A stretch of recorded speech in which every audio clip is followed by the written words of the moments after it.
to just let's have a relaxed conversation and see what's next. How did this project happen for you? How did it come about?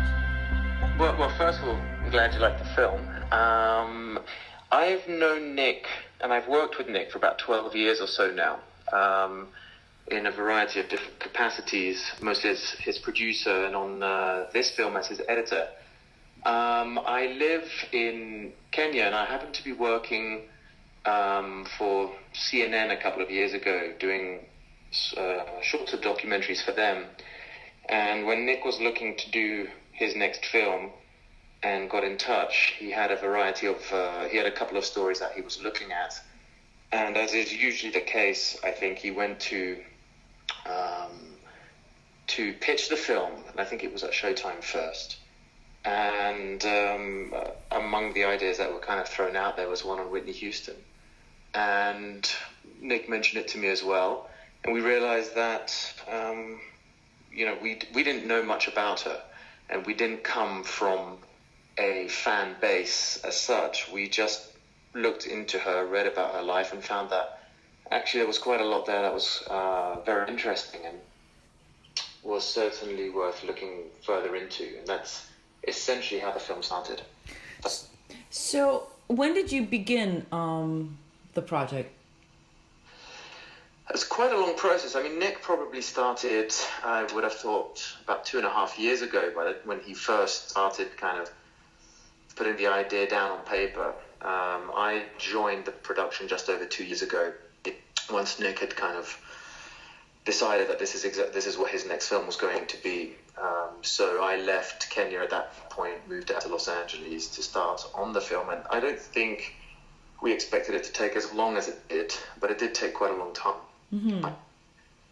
And in the beginning of the film, they talk about, or someone says, or I recall them saying that this was sort of, never seen before footage. So who actually filmed this?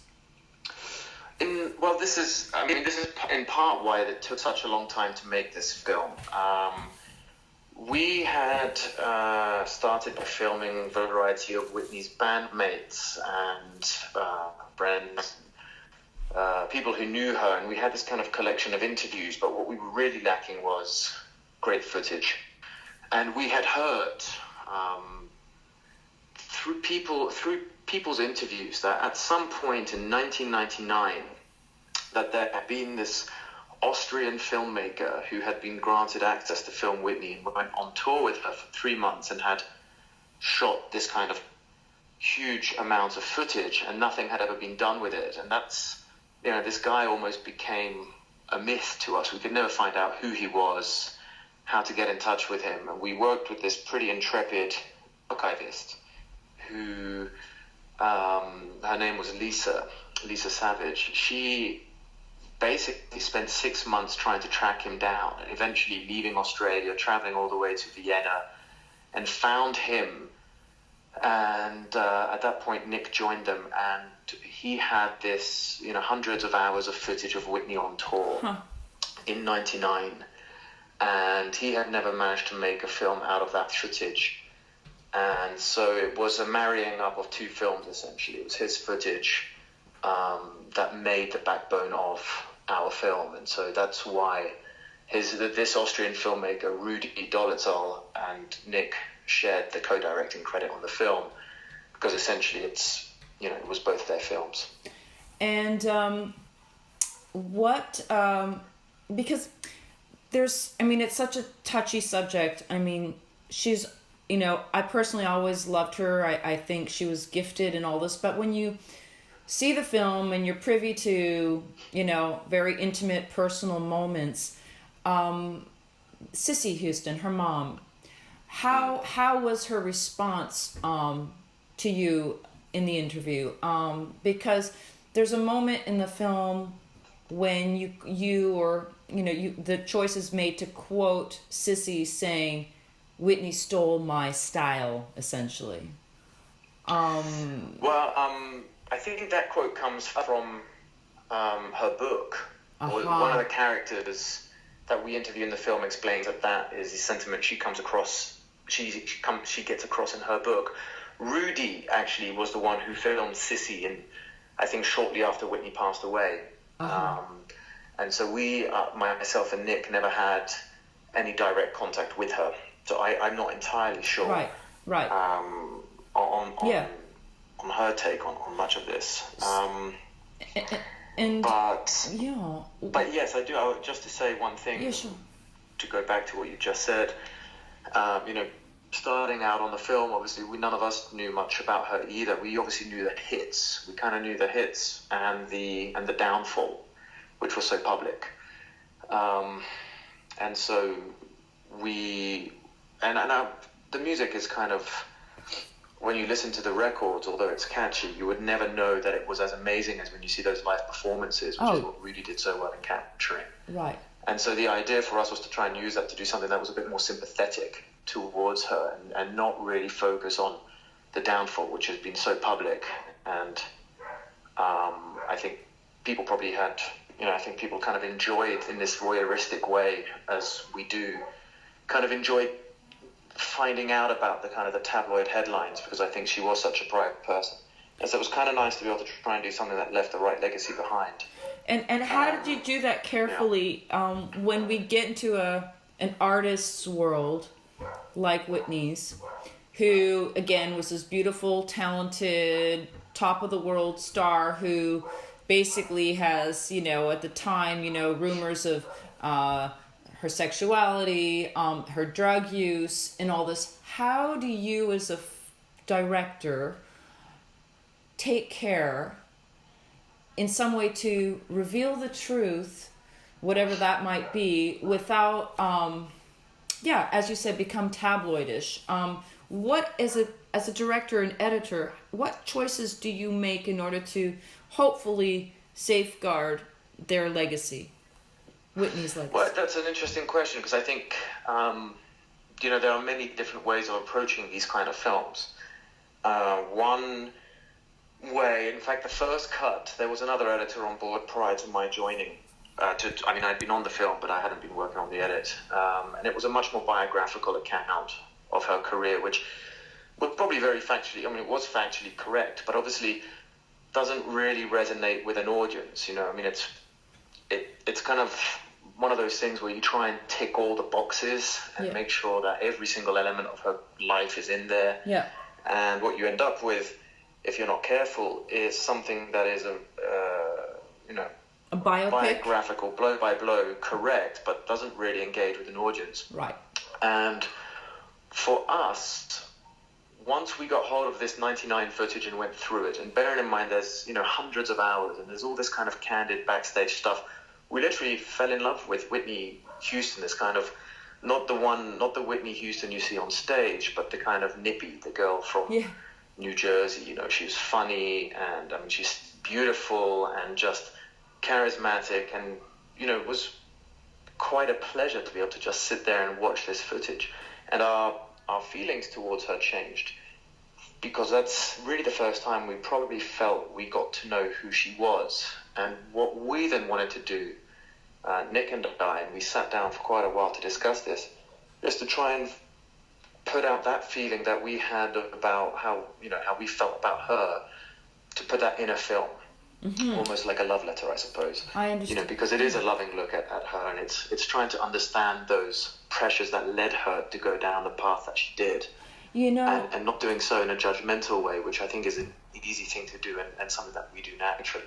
Well, I think our culture of making icons and then tearing them down very quickly is unfortunately sort of, it's the way it works these days, and even worse so now because of internet and everything being connected, that even, her career probably, or anyone's, might have been much shorter had she started today, or maybe even gone unnoticed in a way, because you're always sort of a product of your times, That being said, I noticed the choice, since you said you had hundreds of hours to choose from, although I had seen many, bits and clips prior to, while watching the film, the first thing that caught me was, and I was wondering how it caught you and why you chose it, but the footage of Whitney and her daughter on stage, and Whitney is wearing her green fluffy fur, and her little daughter, and I just at that moment in time I was like, there was just something kind of exceptional about that shot. Now maybe that's just me. I mean, obviously you put it in there for some reason. I'm just curious as an editor now why you chose that, and what did that shot convey? Sorry, do you mean the shot where they're both on stage together? Yes. Bobbi Kristina. What? Yeah. I mean, obviously that whole sequence. I suppose, that whole scene is actually. I find it's funny. First of all, looking at all this stuff with an audience. I think when we started watching this with a group of people, you realize most people get quite emotional at that point. Oh. I think they know, if you know what happened to Bobbi Kristina a little bit, if you know, that neither of them are here. It's a very sad story. And I think you can see the love she has for her daughter. I don't know that she quite knew how to be a mother in a traditional sense, should we say, because, that scene is both beautiful and terrifying. The daughter runs on stage, and if you look at Bobbi Chris, all she wants to do is she puts her arms up actually to try and get a hug from Whitney, who is very much in the moment of singing. And amidst the hug, and they start singing, and it looks very beautiful, mother and daughter, but it goes into some it gets pretty intense. I don't know that it's necessarily healthy for a 5-year-old child to be up on stage. Oh no! In those circumstances. Well, that said, you can see the love and pride she has for Bobbi Chris, and hugs her right at the end. I think in terms of, I'm struck. The shot that you mean, is that the one at the beginning or the end of the scene, or because the scene in itself? Look, I've seen the film once. I watched it from beginning to end. I can't say exactly. I don't know how long it is exactly, but. A couple things. There's no specific moment in the scene. The scene in general where they're on stage together and they're singing. I did notice that the child, must have been way too loud for a child's ears, but I was just wondering, and it was a general question mostly. Obviously, I guess it's probably pretty self-evident why you used it. No, editorially, this is actually, it is quite a tricky. The Whitney story is a very tricky story to tell in a 90-minute, 100-minute structure because there's so much to cover. Least of all is the relationship with her daughter and what happened subsequently. It's very hard not to, on a narrative structure sense now, it's very hard to kind of mention, to look at Bobbi Chris and then not mention what's going on. But of course, the death of Bobbi Kristina came 2 years after Whitney's. So it was, one of our challenges was, how do you get the relationship between Whitney and Bobbi Kristina in the film without it becoming a whole separate film unto its own? Mm-hmm. And that scene for us encompassed that. It allowed us to kind of show mother and daughter on stage very much, they clearly love each other. And the scene that follows that is Whitney explaining about her relationship to Bobbi Kristina. And it then leads into the bodyguard explaining how Bobbi Kristina never really stood a chance in that environment. And in those few minutes where you watch all that, you're able to sum up that story a little bit without it becoming a whole side film. So on an editorial basis and purely now, dealing with narrative structure, that scene allowed us to be able to address the relationship of Bobbi Kristina and Whitney without having to kind of make it too long. And so it was also like a sort of a solution in a way to either, the picture tells 1,000 words, right? Yeah, and you see in that scene, like I said, you see this little girl trying to get a hug from her mother, unable to do so, singing. Obviously, there was a lot of music based in their relationship. Whitney was very proud of Bobbi Kristina's musical abilities, and I think, from what I gather, wanted Bobbi Kristina to go into that kind of show business. So for her, it was kind of grooming her early, probably much in the same way that she was groomed early by her mother. Right. It's probably how, there's a lot of similarities there. And so, another question, in terms of as a researcher and as a producer, because you said that, some of these interviews were done prior by the Austrian director. So who was able to access the bodyguard, and is it Robin who was her confidant? Robin was interviewed in 1999 on the tour. There's an interview earlier on where she's lying on the bed, and that was Rudy. Rudy had managed to kind of, Rudy became part of the band, I think, in one sense. He was given a pass, he was allowed backstage. He was given a passepartout, so he was, he was able to get that interview. The interview with David Roberts, the bodyguard, was someone that we interviewed. He's fascinating. In my opinion, is one of the strongest characters Absolutely. in the film. He was so eloquent and so like a rock. And so, is he actually the bodyguard that the bodyguard is based on? No, I don't think that. I think there are probably elements of that relationship that were drawn in there, but I think the actual story of the bodyguard had been kind of floating around Hollywood for a long, long time beforehand. But I think obviously they were able to draw on some of those, some of that relationship. I think if you ask me, when you speak with David Roberts about Whitney, you can see that he genuinely cared for that woman. Oh, yes. I think there was an element. I think he loved her in a way. I think he was completely into her well-being. There wasn't that kind of salaciousness to him. He wasn't telling tales out of school. It wasn't anything. You could see he had this loyalty and this love for her, and I think it probably hurt him very much when he left, and probably hurt him even more when she passed away. Well, he tried to protect that situation, and ultimately, sometimes when you sound the alarm, they just say, shut up, and they fire you, Yeah, I know. He got thrown under the bus, and I suppose if you've got... It's probably, fairly usual story in one aspect. 100%. Kind of someone is there making all the money, and no one wants to rock the cart. Oh, yeah. No one thinks it'll get bad. No one thinks it'll get in a position where it goes too far. Obviously, it did.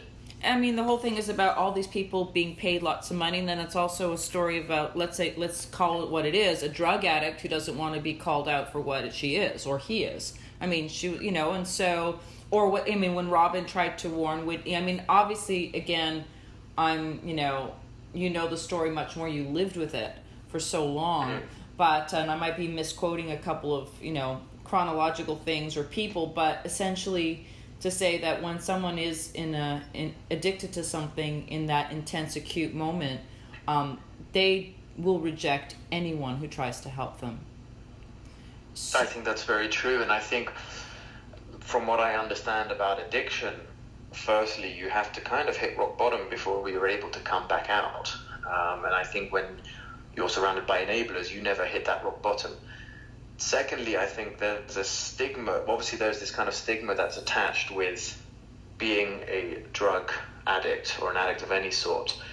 And I think, it's a shame to leave part of her legacy as a drug addict. It is an illness. It is something that kind of needs to be understood. And I think in order to understand why someone goes in that direction, it's important to kind of find out why. It's important to find out why they've gone into that direction, to find the reason, why they are the way they are. And I think that's one of the things we wanted to do with Whitney. No one's born a drug addict. No. But this is something that happens as a result of, one's surroundings or experiences. And I think it's important to kind of try and understand that rather than judge it. Oh, absolutely. And I think one other component to that was her love for her husband. And you can see when she meets him, they do start a codependent relationship, which is another sort of addiction.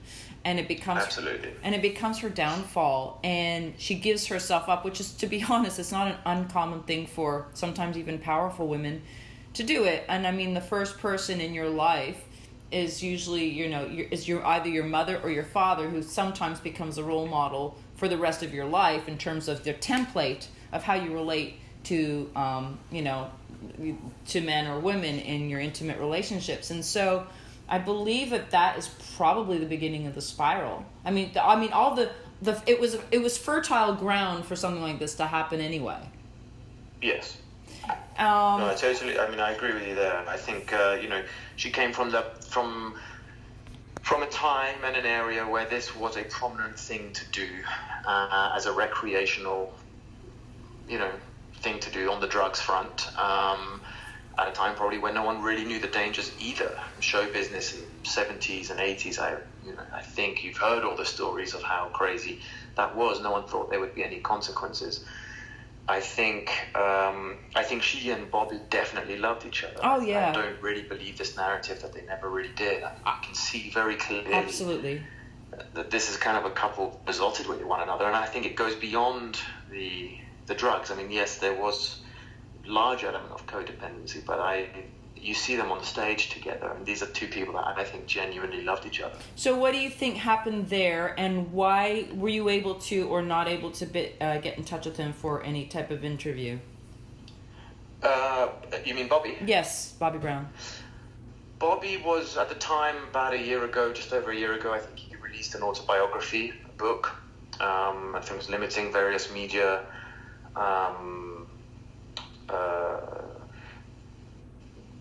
if they were on television, and secondly, it's probably not something I don't know why he wouldn't want to necessarily talk with us. We put a feeler out there. We didn't get an okay, so we just left it. We didn't really feel we needed it. Yeah, sure. We had footage of him. He was in, and he was in the interviews beforehand. I don't know that there's anything he would have said that he hasn't already said. Sure. I think if we had felt that the film needed an interview with him, we would have pushed harder, but we were able to we had some footage. So on that front, I think you also have to respect people to a degree. I mean, if they don't want to appear in the film, there's no point in hounding. Oh, of course. I just want to know. So there's that. Now, as for the relationship with Bobbi and Whitney, I think the drugs probably did take over at a certain point. I think they probably were unable to get clean with one another, with each other in each other's lives. I think that love kind of became toxic in that sense. Do you have it took them splitting up. I think Bobbi managed to kind of become clean once he left her. So who do you know anything about that? I mean, I could probably research it and find out why, but I'm just curious. Do you know why or who initiated the divorce? Yeah, I'm sure both sides will say it was them, and I'm not too. I don't know that it's. As far as I understand it, and I think Whitney kind of talks about it in the interview with Oprah Winfrey that she did in 2009. That she went into rehab, and I think he then left her. Oh. He left her, and she says in that interview, she was hoping he would come back, but he never did. I don't know who then initiated the filing of divorce. Probably Whitney, but he left her. Right. So. And I think it was necessary for him to clean himself up. I mean, he would have gone the same way. Absolutely. Do you? I'm curious now. Now again, back to your producer hat, or you went straight to broadcast, right? You didn't do the festival circuit at all, did you? Myself, I did. I was at Tribeca. I was at Sheffield. Okay. Yeah, I was around for those. And I didn't do too much else after that. I had to come back to Kenya. When the film itself, when did it premiere at a festival? What I'm just curious to know a little bit about the festivals, the life it had, if because I know what, again, as a producer, filmmaker, the trick is festivals, no festivals, and it was made for television. And so how do you configure all that sometimes as a... Well, the film, Nick always works on always aims to make pretty high profile films. So the aim was always to try and have a theatrical run and big festival premiere prior to television. So a window was negotiated for those ahead of the making of the film in the early stages of commissioning. So although it would definitely go on television, we wanted to do ideally a big festival release and then the kind of theatrical run, qualifying run, and then eventually television. So it did the festival rounds, and that was in 2016 or 2017? Yeah, so the premiere of the film was, I need to get this right, but I think it was around the 28th of April 2017. Uh-huh. And that was at Tribeca. Uh-huh. And following that, it screened in a couple of other countries, various festivals, a couple more US ones. And then the next big premiere was kind of the UK premiere early June at Sheffield Film Festival, which also marked the launch of the theatrical release in the UK, which did very well. And do you strategize this with your broadcaster, or you do the festival circuit strategy yourself? Who does that? Well, in terms of the first festival, I guess we were all a part of that, but Nick also works with a distribution company, and they were very active, and that's Content Films, Content Media, I think is the actual name. The distributor? And Content strategize a lot with Nick on that front. I see. Which would be the better place to launch it, where should we go next, and so he worked with them very closely. And then when the UK release came about, he worked with Dogwoof, who are very good theatrical distributors, and they did kind of an amazing job. So there's a whole kind of bunch of people, and of course the BBC were involved with the UK release, and Showtime were involved with the US release. And are you in festivals? And as a producer, are you a creative producer, or did you actually put some of these deals together? No, Nick also. I certainly. Nick has a lawyer and producer called Shani Hinton, who has worked with him for 25 odd years, and as well as being his lawyer, she really is the brains behind all the financing and kind of getting the money together and so forth. Although Nick is in a fortunate position whereby he has such a great back catalogue of films, and that people trust him to come up with the goods when he pitches a film. So Sure. It's not, let's say, the more traditional routes of funding that the rest of us have to go through. He does have that ability of film. And so, and another question about the edit, the festival versus the broadcast. How different, if at all, is it? It's not different. No, it's not different at all. They are both 100-minute films or so. Uh-huh. I forget, 104 minutes. So they're exactly the same. There's been no need, thankfully, to do the edit. So it's going to air on the BBC Saturday nights, September 2nd. BBC 2? BBC 2 on Saturday the 2nd of September at 9 p.m. Wonderful. And I wanted to ask you, what is next for you on the horizon in Filmland?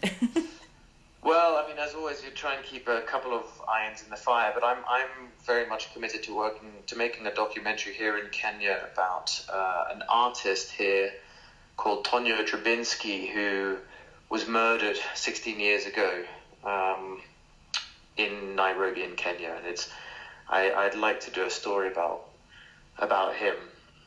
So I've been working on that for the last 6 months or so, and continue to work on it, and I will probably go and work on next film as well.